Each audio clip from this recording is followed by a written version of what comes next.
ہمارے خداوند یسوع کی انجیل مقدس متی کے مطابق اس کا 11واں باب 20 سے 24 آیات تک۔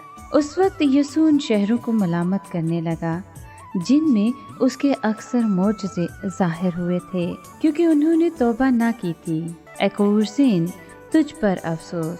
اے بیت الصدا، تجھ پر افسوس! کیونکہ یہ معجزے جو تم میں کیے گئے اگر سور اور سدوم میں کیے جاتے تو وہ ٹاٹ اوڑھ کر اور خاک میں بیٹھ کر کب کی توبہ کر لیتے۔ بس میں تم سے کہتا ہوں کہ سور اور سدوم کا حال عدالت کے دن تمہارے حال سے زیادہ قابل برداشت ہوگا۔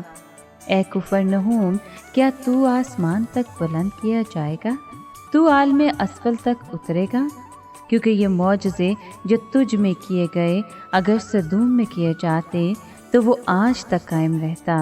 لیکن میں تم سے کہتا ہوں کہ عدالت کے دن سدوم کے ملک کا حال تیرے حال سے زیادہ قابل برداشت ہوگا۔ پاک کلام کے پڑھے اور سنے جانے پر خداوند کی برکت ہو، خدا کا شکر ہو۔ عزیز دوستو، یسوع 3 شہروں پر اپنے غم اور افسوس کا اظہار کرتا ہے۔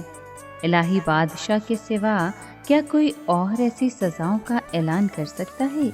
اس بات پر غور کریں کہ یسوع اپنے افسوس کا اظہار نہ صرف بدکاروں پر ہی کرتا ہے بلکہ ان پر بھی جو اس کے دعووں کی پرواہ نہیں کرتے۔ یاد رہے کہ جتنا بڑا موقع ہوتا ہے اتنی ہی بڑی ذمہ داری اور اتنی ہی بڑی سزا بھی ہوتی ہے۔